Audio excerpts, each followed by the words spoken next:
misa y todo, y no. Ni modos, ahí para la otra. Entonces ya dejo de saludar a la gente importante, dice. Muy bien, y qué gusto poder compartir la palabra de Dios y honestamente agradecer al Señor también por el tiempito que tuvimos ahorita para alabarle. Ha sido difícil, no sé para ti, honestamente ha sido difícil para mí no preguntarme qué es lo que me quiere enseñar el Señor en este tiempo y qué quiere enseñarle el Señor a su iglesia. Algunos compartían gratitud por circunstancias difíciles, porque el Señor es fiel. Ahí está, miren. Muy bien. Y bueno, entonces sí saludamos a nuestros alumnos que nos escuchan en todo el país, en Centroamérica y en República Dominicana también. Y a todas las personas que nos siguen en redes sociales, denle like a las redes de Palabra de Vida. Síganos en todas nuestras plataformas. Qué gusto poder compartir la palabra de Dios y que este mensaje llegue hasta lo último de la tierra. Y honestamente, te pongo un ejemplo. Había una persona muy estimada que había pasado unos 2 años de prueba difícil, unos 2 o 3 años de prueba, que había tomado la decisión de venir a estudiar al Instituto Bíblico este año, que había renunciado a su trabajo y había juntado lo que se requería para venirse. Y ahora pues quién sabe qué va a hacer, ¿verdad? En este tiempo complicado. Ayer recibimos la noticia de un amado pastor hermano que fue contagiado por el virus, él y su esposa, que han pasado 3, 4 años, los últimos años de prueba con la salud, con el ministerio, dificultades económicas. Y honestamente es para mí el ejercicio de recordarme todos los días: Señor, ¿qué quieres enseñarme? ¿Qué quieres enseñarme? Y algo que agradecíamos ahora es la bendita palabra de Dios que nos trae luz en la verdad y el propósito de Él para nuestras vidas. Así que abre tu Biblia, que sea ella la que nos ayude a responder qué quiere el Señor de nosotros en este tiempo. Ahí en la primera carta de Pedro vamos a leer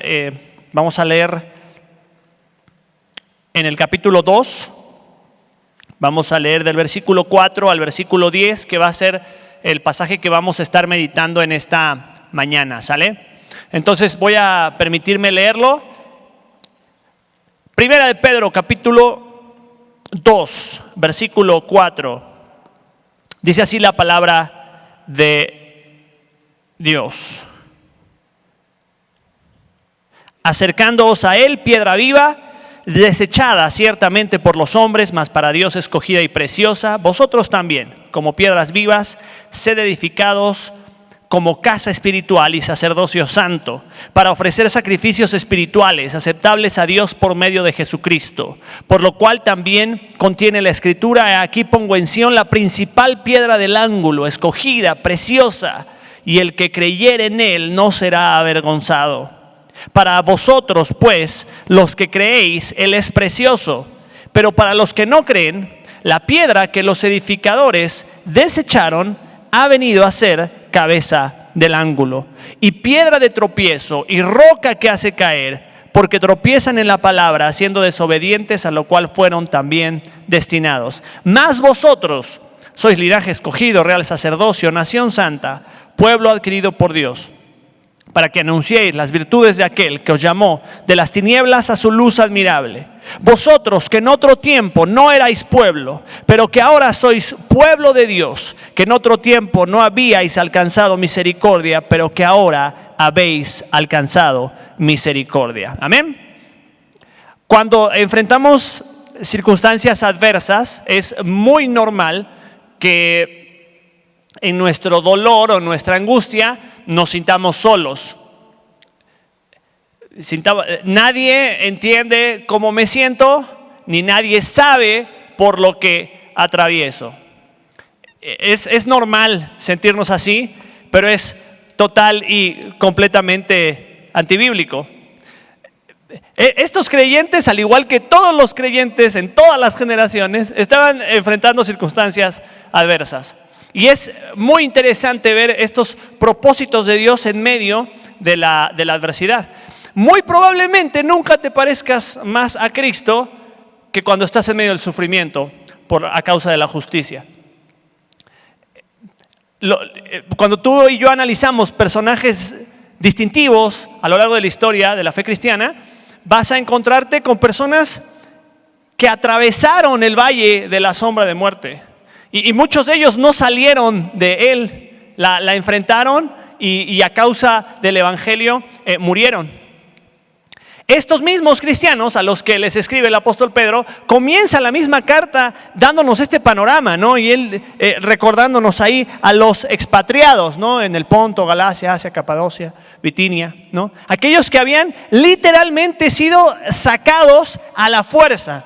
No, muy probablemente después del año 64 que se incendia Roma y encuentra ahí Nerón el pretexto perfecto para culpar a los cristianos por sediciosos, por no fieles al imperio, y comienza una persecución encarnizada contra ellos. Los cristianos en Jerusalén y en Galilea salen de esa zona a huir a diferentes lugares y a comenzar a congregarse de manera clandestina entre el año 64 y después en el incendio de cuando la ciudad de Jerusalén es tomada en el 70 por medio de Tito, viene esta gran dispersión, ¿no? Así le llama el apóstol Pedro, la diáspora, ¿no? Que literalmente, curiosamente, significa regar, esparcir la semilla. Fue el medio que utilizó el Señor para que el evangelio llegara al mundo conocido en aquel tiempo. Ahora, es a esos cristianos a los que Pablo a los que el apóstol Pedro les escribe esta carta, y obviamente pues esos sufrimientos en el mismo capítulo 5, fíjate lo que dice el capítulo 5 en el versículo 9, al cual resistid firmes en la fe, sabiendo que los mismos padecimientos se van cumpliendo en vuestros hermanos, ¿en dónde? En todo el mundo. Y podremos decir ahora, 2000 años después, que se han cumplido en todo el mundo, en todas las épocas, en todas las generaciones de fieles creyentes. Así que no eres el único, ni estás solo, ni eres el primero que atraviesa por situaciones adversas. Ahora, ¿qué es lo que el Señor quiere de nosotros en este tiempo? Algo hermoso que podemos ver en este pasaje es solamente pensar en 4 verdades que este texto nos enseña que el Señor tiene para nosotros. En primer lugar, vamos a hablar de la importancia de que Él permite cada una de estas situaciones, como dice el versículo 4, para que nos acerquemos a Él. Fíjate lo que dice el versículo 4, acercándoos a Él. Y esta expresión, esta palabra acercando, significa no dejando de acercarnos. Habla de un acto continuo y constante. Y nos habla también de la intención. La palabra en su raíz nos habla de un deseo de que al acercarse tengas la intención de permanecer. ¿Te das cuenta? Está hablando de esta idea de Juan capítulo 15, yo soy la vid, vosotros los pámpanos, el que permanece en mí, va a llevar mucho fruto. Y Pedro dice, hey, no pierdas tu mirada de donde tiene que estar, no te desenfoques, no pierdas el foco de donde tiene que estar tu mirada. Apunta a donde tienes que estar y sigue, lo que está diciendo Pedro es, sigue acercándote a Él. Continúa acercándote a Él. Cada circunstancia que Dios permite que pase en nuestra vida es con el propósito de que nos acerquemos más a Él. La diferencia entre el cristianismo y cualquier otra religión es que descansa en una experiencia viva, fresca, personal, auténtica con el mismo creador del universo. No se trata de conceptualizar la verdad del universo y trasladarla a una realidad acá en la tierra. No, el cristianismo trasciende esa verdad. La misma persona de Dios operando en mi vida que me permite no solamente entender el universo, sino cumplir con un glorioso propósito de Dios acá en la tierra. Es curioso que Pedro utiliza esta analogía de la piedra. En este mismo capítulo, en el capítulo 2 de Pedro, vas a encontrar 4 analogías. O sea, y hay algo interesantísimo en cuanto a lo que... La carta de Pedro utiliza el rango de vocabulario del griego koiné de aquel tiempo más grande en el Antiguo Testamento. Como paréntesis, ¿no? Una persona ignorante, ¿no? Que cuando fue llevado al concilio dice, ¿quién es este pelado que ni terminó la secundaria, verdad? Ahora, cuando tú te encuentras con Pedro, vas a encontrar un montón de referencias. Parece que mientras Pedro escribía, va recordando eventos muy puntuales de su experiencia con el Señor Jesús. Pero no solamente eso, cuando tú ves la narrativa de Pedro, los recursos literarios que él utiliza, la complejidad del idioma utilizado en su máxima expresión en sus cartas, te das cuenta que no solamente fue un hombre que dijo, yo sigo al Señor con toda mi vida, sino que él estuvo dispuesto a romper los paradigmas culturales y sociales de aquel tiempo de una persona sin conocimiento y del vulgo. ¿Qué es lo que te quiero decir? Un paréntesis para nuestros queridos alumnos del Instituto Bíblico. Sigue estudiando. Es lo que hizo Pedro. No hay otra forma de entender cómo es que el Señor utilizó al Espíritu Santo para que con tanta complejidad y profundidad del conocimiento del idioma a un simple pescador. Pedro seguramente siguió estudiando y se siguió preparando. Algunos de ustedes, hablándole a mis queridos alumnos que nos escuchan y a los que están acá, van a terminar este mes un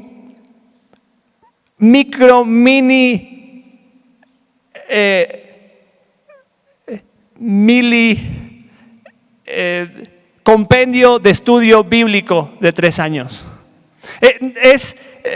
Quizá para ti dijiste, es que yo he conocido al Señor. No, qué hermoso, porque has empezado a conocer al Señor a través del estudio de la Escritura, pero es apenas el comienzo.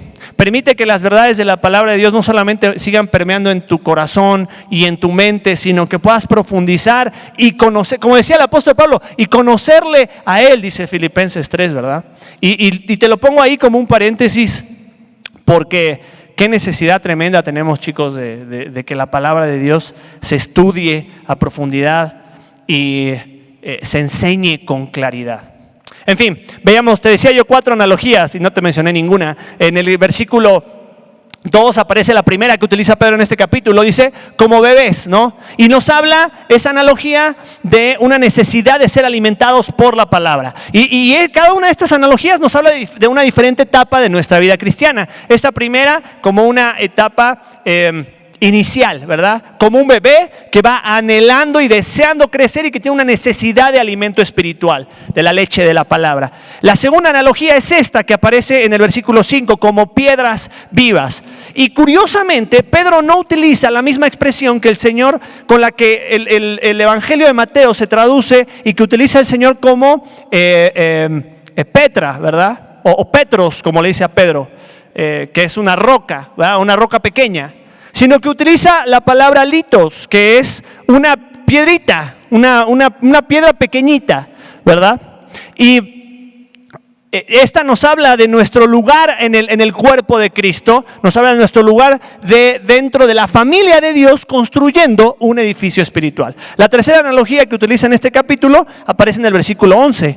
Te vas a dar cuenta que en cada una de ellas dice como niño recién nacido, después dice como piedras vivas, en el versículo 11 dice como extranjeros y peregrinos, hablando de nuestra lugar en el mundo. El creyente que se alimenta de la palabra, que se edifica en el cuerpo de Cristo, va a salir al mundo y va a enfrentarlo entendiendo que es un ciudadano extranjero, es un alien dentro de la tierra, ¿verdad? Es un extraterrestre que tiene que lidiar con la cultura, la filosofía, la ideología y las tendencias de este mundo, como un extranjero y como peregrino. Y la última analogía que utiliza Pablo es para hablar de nuestra condición pasada, de cómo estábamos sin Cristo. Fíjate, versículo 25, como ovejas descarriadas. Ahora, estas 4 analogías son 4, lo utiliza como un recurso literario el apóstol Pedro para ayudarnos a entender que estábamos perdidos, como una oveja que no sabe para dónde ir, que éramos rescatados como un bebé que es tomado en el regazo y necesita ser alimentado, que ahora es parte de un edificio que tiene piedras vivas y que tiene el propósito de salir al mundo y enfrentarlo como un peregrino y como un extranjero. Así que en esta porción Pedro nos va a hablar de nuestro lugar en el edificio espiritual. Qué hermoso y qué oportuno, ¿no? Pensar en esto cuando pues los templos siguen cerrados. A la fecha que se está grabando este video, no se han reabierto los cultos públicos en nuestro país y en muchos países de Latinoamérica. Y es interesante porque la semana pasada se extendió en nuestro estado y en varios estados del país una ley que permitía a los templos reabrir, pero reabrir sin tener un culto público. O sea, para que la gente vaya y, como es costumbre en nuestra cultura, como Dios se cree estar encerrado en 4 paredes donde puedo encontrar a Dios solamente. Y fíjate cómo el Señor aún utiliza esta circunstancia para ridiculizar una creencia de que Dios está encerrado en 4 paredes. Y qué hermoso recordar esta verdad de que tú y yo somos piedras vivas, teniendo a Cristo como el fundamento, ¿verdad? Y regresa ahí al texto cuando dice en el versículo 5, vosotros también como piedras vivas sed edificados como casa espiritual, sacerdocio santo, para ofrecer sacrificios espirituales aceptables a Dios por medio de Jesucristo. Y entonces Pedro nos dice, no necesitas estar encerrado en estas 4 paredes para cumplir tu propósito como una piedra viva. Dios va edificando su edificio por medio de la vida de cada creyente. Pero dice, yo pongo en Sión la piedra principal, piedra del ángulo. Y hay algo interesante que menciona el versículo 7. Los que creéis, Él es precioso. Y nos habla de esta piedra valiosa, ¿verdad? Y como decía en el versículo 7, para nosotros es precioso, pero para los que no creen es piedra de tropiezo y roca que hace caer. Esa palabra precioso o valioso nos habla de algo que se le reconoce su precio. Los suyos, dice Juan capítulo 1, a los suyos vino, los suyos no le recibieron. La gente al día de hoy puede seguir despreciando a Cristo, pero la verdad es que para el creyente Cristo es esa perla de gran precio, que no nos importa dejarlo todo para seguirlo a Él. Ahora, es interesante cuando nosotros vemos a Cristo como lo más valioso, pues obviamente te encuentras con algo a lo que tú te aferras y dices, pero no me falles, ¿no? Pero no me defraudes, porque mira que estoy, como le dijo Pedro al Señor, dice, Señor, mira que dejamos todo y te estamos siguiendo, ¿eh? O sea, como que no nos vayas a fallar ahora, ¿no? Y hay algo interesante dentro del mismo texto en el que Pedro menciona en Isaías, capítulo 28, cuando dice, el que creyere no será avergonzado. Y dentro de esta idea de seguir acercándonos a Dios, me encanta esta idea de que el Señor no nos avergüenza, que el Señor no nos defrauda, que el Señor no falla a su promesa, no decepciona, no avergüenza a los suyos. Y para mí es un sostén tremendo en este tiempo. Le escribía yo a este pastor que te comentaba el día de ayer, que doblamos nuestra rodilla y oramos por él. Y yo oraba y decía, Señor, que tu paz llegue a su corazón y que tú le sostengas. Y le escribí un mensaje y me contestó y me dijo, muchas gracias, confiamos en Dios, Él es nuestra fortaleza y Él sabe lo que es mejor para nuestras vidas. Y claro, es esta verdad de entender, Dios no avergüenza a los suyos. Y bueno, y por eso nos acercamos a Él. La piedra viva, ¿no? La principal piedra del ángulo. Ahora, ¿qué es lo que quiere el Señor también al acercarnos a Él? Bueno, en segundo lugar, que edifiquemos su casa. Que edifiquemos su casa. Los que anhelan a Dios, vienen a Dios e imitan a Dios. Como dice el versículo 3 en este mismo capítulo, dice, si es que habéis probado la benignidad del Señor, nos habla del resultado de mirar y acercarnos a la piedra viva, es pues obviamente ser como la piedra viva. En este texto Pedro utiliza la misma palabra para referirse a la piedra Cristo y a nosotros como piedras vivas. En la medida que te vas acercando a Él, te vas pareciendo más a Él y vas cumpliendo su propósito. La palabra que utiliza aquí para piedras vivas es la misma que utiliza el apóstol Juan para hablar de la vida eterna en el Evangelio, tantas veces que reitera. No es la palabra bios que nos habla de la vida natural, de la creación de lo visible. Nos habla que la vida, del aliento de vida que da Dios y que sustenta Dios mismo. El Zoe de Dios, el Sao de Dios, ¿no? Viviente, la vida sobrenatural que proviene de Dios. Y obviamente una piedra parecería algo pequeño, insignificante, pero obviamente junto con otras van formando algo hermoso, acogedor, que cobije, que albergue, que atienda y que sustente. Y es hermoso ver el milagro de la iglesia de Dios cuando cada una de esas partes va formando el cuerpo de Cristo. Y aquí obviamente el constructor es Cristo, la principal piedra del ángulo. Tanto Pedro como el apóstol Pablo nos recuerdan que quien delimita ese marco de qué es la iglesia es la piedra angular, que era establecida como aquella que delimitaba cuál era el rumbo que tenía que tomar el edificio, pero que también delimitaba la fuerza que ese edificio iba a tener. No solamente por eso el apóstol Pablo en Efesios capítulo 3 nos dice, para que entiendas la anchura, la profundidad, la altura. Pablo sigue hablando en términos de dimensiones físicas para hablarnos del tamaño, la extensión de la obra de Dios gloriosa a través de su cuerpo, que es la iglesia. Y nos habla de la profundidad, de la altura, de la anchura, ¿verdad? De la longitud, porque nos habla de la tremenda bendición que significa estar en Cristo, lo que significa la piedra angular. Entonces tú y yo somos la parte milagrosa de este edificio que va creciendo en él. Entonces la idea es que el final, podemos pensar tú y yo que Cristo sigue edificando su iglesia. Qué hermoso, ¿no? Pensar que, dice, nos acercamos a Él, construimos este edificio espiritual junto con Él, que no ha terminado de ser construido, que Dios sigue colocando una piedra, es Él el que sigue colocando una piedra viva, que va añadiendo.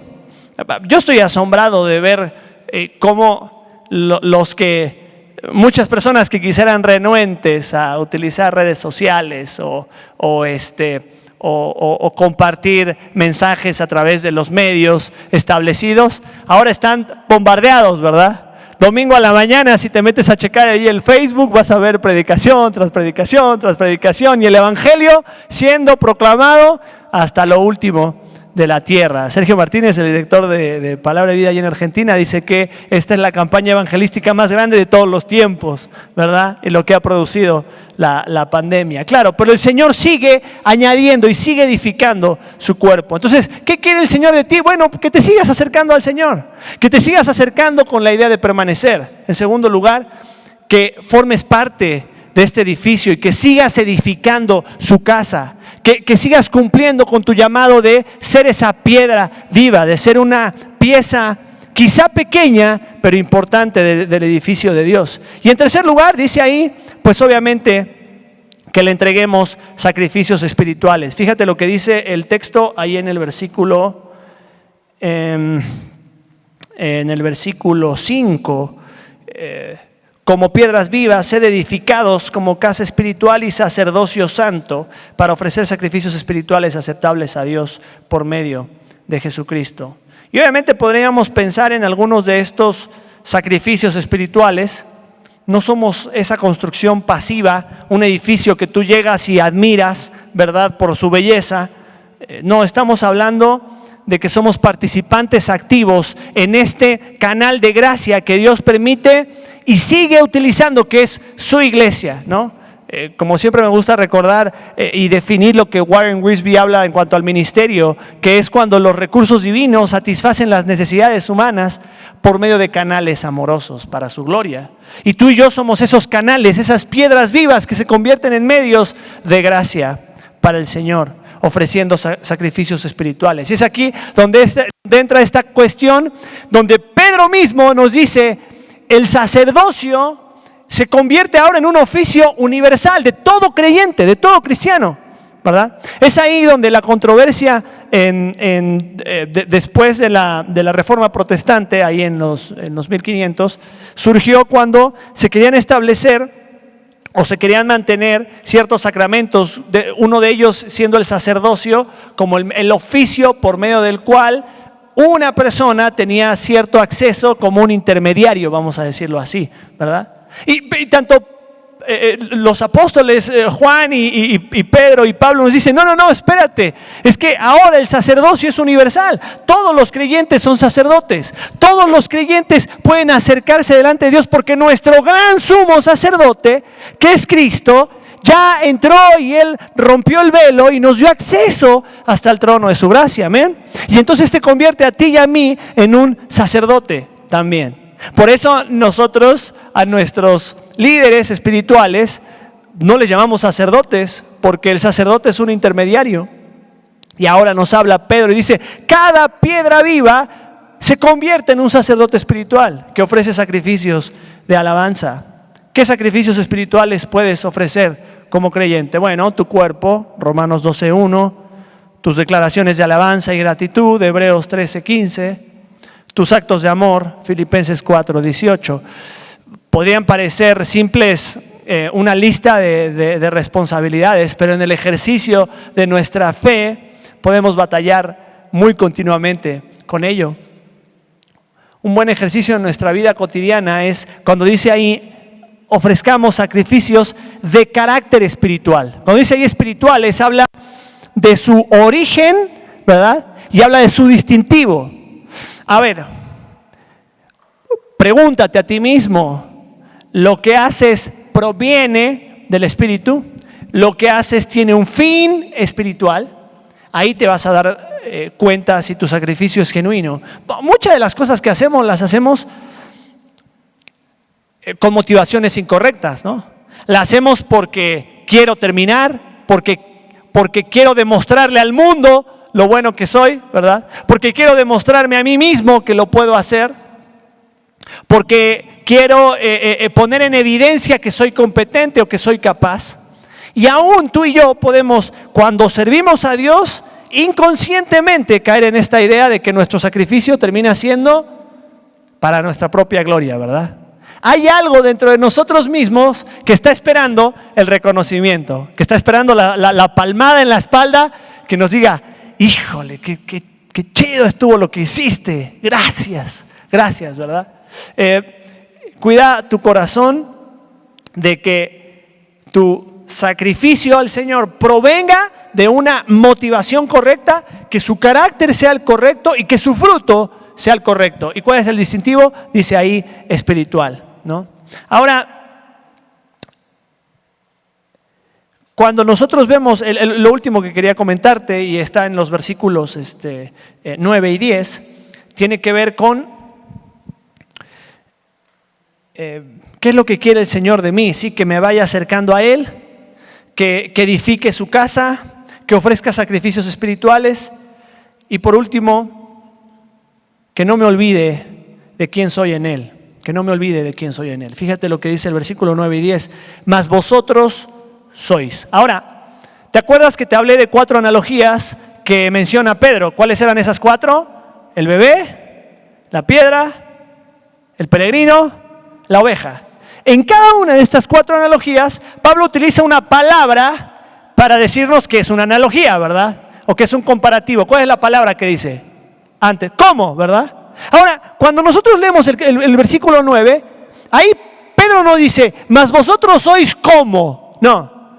Pedro dice, tú eres. ¿Y qué dice que eres? Eres, dice ahí, linaje escogido. Nos habla, Pedro va a hacer este comparativo con el mismo pueblo de Israel, ¿verdad? Pedro va a decir, así como el mismo pueblo de Israel constantemente recordaba y se sentía el pueblo elegido de Dios, el real sacerdocio, la nación santa, el pueblo adquirido por Dios, ahora Pedro a los cristianos gentiles y judíos en el Ponto, Asia, Capadocia y Bitinia, en todos lados le dice, tú eres linaje escogido, real sacerdocio, nación santa, pueblo adquirido por Dios, pero con un propósito, para que anuncies. Hay dos realidades en las que tú y yo podemos caer en este tiempo. La primera es sumergirnos en la duda, en el cuestionamiento y en mi propio sufrimiento, ¿verdad? Y entonces yo me convierto el objeto de la lástima de todas las personas que no entienden cómo me siento, ¿verdad? Y la otra es entender este principio. Mira, cuando yo recuerdo muy bien en un campamento, estaba ahí en el norte del país, y el Señor venía hablando a mi vida en cuanto al llamado, ¿verdad? Y yo sabía que el Señor me estaba pidiendo dar pasos de fe en mi llamado al ministerio, ¿no? Era joven, un poquito más joven que ahora, y en aquel tiempo había una chica que me llamaba mucho la atención, con quien tenía una relación de noviazgo, que era creyente, pero que yo sabía que esa relación no estaba glorificando al Señor en los pasos que estábamos dando, ¿no? Y recuerdo en un campamento, en una fogata, como en tantos campamentos, recuerdo bien que hubo un llamado al tema del ministerio y que diéramos pasos de fe. Y yo me acuerdo muy bien que pasé en esa fogata llorando, ¿verdad? Y había ahí unos consejeros en esa fogata. Y yo me acerqué, me asignaron ahí un consejero, un hermano que no recuerdo cómo se llama, y si lo vuelvo a ver no lo voy a identificar porque era muy oscuro. Algún día lo veré en el cielo, espero. Y me dijo, ¿por qué lloras? Y le dije, lo que pasa es que Dios quiere cosas de mí y yo no sirvo para esas cosas. Yo soy una basura, yo no sirvo para nada, ¿no? Y primero se aseguró de que yo era salvo, ¿verdad? Y yo tenía seguridad de salvación. Y después de asegurarse que yo era salvo, me guió a este texto. Y me dice, tú dices que no eres nada, pero Dios dice que tú eres linaje escogido, real sacerdocio, nación santa, pueblo adquirido por Dios. Ahora, Dios te está llamando a anunciar las virtudes de su gracia. Y yo le dije, creo que sí, es una cosa que por más que me trato de escabullir, Dios me vuelve a este lugar. Me dice, bueno, Él te va a dar lo que necesitas para hacerlo. Y en ese día se cayó un peso tremendo de mis espaldas. Y fue entender que la gracia de Dios no solamente te rescata, la gracia de Dios te equipa, la gracia de Dios te sostiene y la misma gracia de Dios te guarda. Amén. Vamos a orar y terminamos en esta hora.